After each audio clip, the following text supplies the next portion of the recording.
बहुत समय पहले पहाड़ों और नीले आसमान के बीच बसे एक प्यारे से जंगल में एक छोटी सी बस्ती थी। नाम था रंगपुर।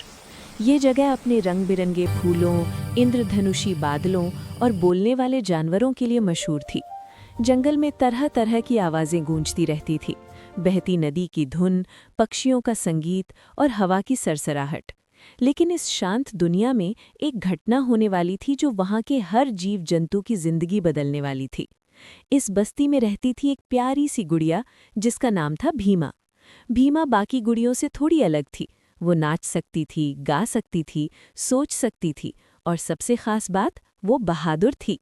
उसके बाल सुनहरे, आंखें कांच जैसी चमकीली और मुस्कान किसी भी उदास मन को खुश कर देती थी। गांव के बच्चे उससे बहुत प्यार करते थे और जब भी वो रास्ते से गुजरती, बच्चे उत्साह से चिल्लाते, भीमा दीदी आ गई, भीमा दीदी आ गई। लेकिन भीमा का दिल सबसे ज्यादा अपने जंगल के दोस्तों के लिए धड़कता था। वो अक्सर अपने छोटे छोटे पैर घुमाते हुए जंगल की सैर पर निकल जाती, पेड़ों से बातें करती और फूलों की खुशबू में खो जाती। एक दिन जब सूरज बादलों के पीछे छुपा था और आसमान में नारंगी रंग बिखरा हुआ था, भीमा जंगल के भीतर एक नए रास्ते पर निकली। इस रास्ते पर वो पहले कभी नहीं गई थी। चलते चलते उसे एक अजीब सी आवाज सुनाई दी, जैसे कोई रो रहा हो। कौन है वहां? भीमा ने सावधानी से पूछा। अचानक झाड़ियों के पीछे से एक लोमड़ी निकली। उसका फर भूरे और सफेद रंग का था, आंखें बड़ी बड़ी और थोड़ी उदास, शरीर पर खरोंचे थीं और वो हल्की सी चोटिल लग रही थी। It's तुम okay, little कौन one. हो और You यहाँ can रो do it. क्यों रही हो? भीमा ने चिंता भरे स्वर में पूछा। लोमड़ी ने धीरे से कहा, मेरा नाम फुल्ली है। मैं जंगल के दूसरे कोने से आई हूँ। मेरा पैर फिसल गया था और मुझे चोट लग गई। अब मैं घर भी नहीं जा पा रही। भीमा ने बिना सोचे तुरंत कहा, चिंता मत करो, मैं तुम्हारी मदद करूंगी। और फिर शुरुआत हुई दोस्ती की, जो इतनी मजबूत बनने वाली थी कि उसका किस्सा जंगल के हर पेड़ पत्ते में गूंजने वाला था। दोस्ती की शुरुआत। भीमा ने फुल्ली को सहारा दिया और अपने छोटे से घर ले आई। उसने एक मुलायम कपड़ा लाकर फुल्ली के घाव को साफ किया, चूल्हे पर जंगल की जड़ी बूटियों का गर्म पानी रखा और धीरे धीरे लोमड़ी की चोट पर पट्टी बांधी। फुल्ली ने आश्चर्य से पूछा, तुम मेरे जैसी अनजान लोमड़ी के लिए इतना कुछ क्यों कर रही हो? भीमा ने मुस्कुराकर कहा, मदद करना ही तो असली इंसानियत है, चाहे सामने वाला इंसान हो या जानवर। फुल्ली ने पहली बार मुस्कुराया और उस मुस्कान में धन्यवाद, आराम और विश्वास तीनों मिले हुए थे। अगले कई दिनों तक दोनों साथ रहने लगी। भीमा उसे कहानियां सुनाती, गाने गाती और फुल्ली भी अपने जंगल की रोमांचक यात्राओं के किस्से बताती। दोनों हंसती, खेलती और हर शाम नदी किनारे बैठकर सूरज ढलते हुए देखती। धीरे धीरे उनकी दोस्ती इतनी गहरी हो गई कि अब वो एक दूसरे के बिना अधूरी लगती थी। नया खतरा। लेकिन खुशियां हमेशा लंबे समय तक बिना परीक्षा के नहीं आती। एक दिन अचानक जंगल में अफरा तफरी मच गई। आसमान में काले धुएं के बादल उठने लगे, धरती कांपने लगी और पेड़ों की चोटी झुकने लगी जैसे कि तूफान आने वाला हो। पर यह तूफान प्राकृतिक नहीं था, ये किसी खतरे का संकेत था।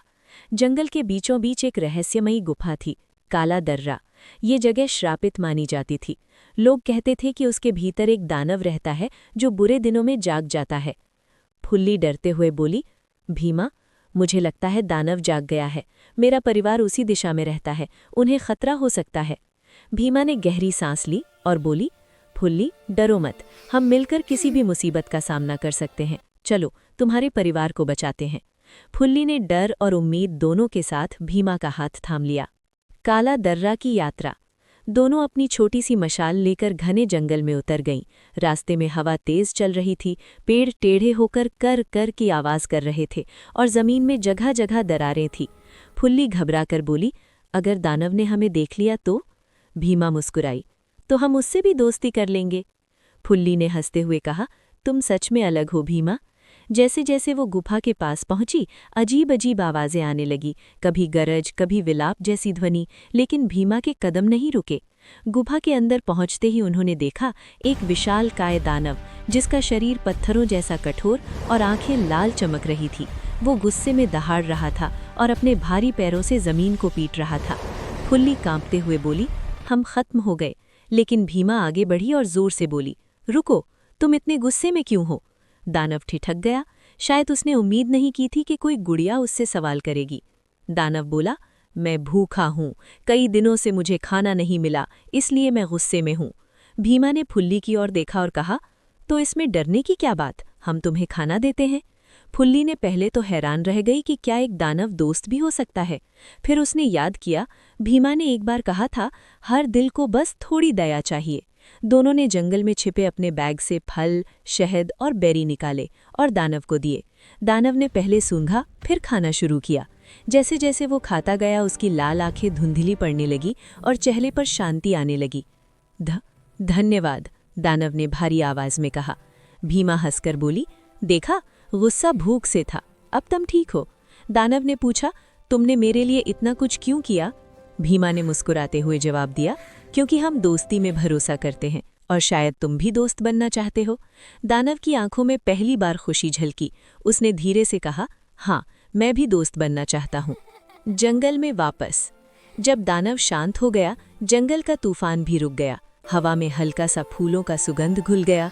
दोनों बाहर निकली तो देखा कि सूरज चमक रहा है और जानवर खुश होकर बाहर आ रहे हैं। फुल्ली का परिवार उसे देखकर रो पड़ा और बोला, हम सोच रहे थे तुम कभी वापस नहीं आओगी।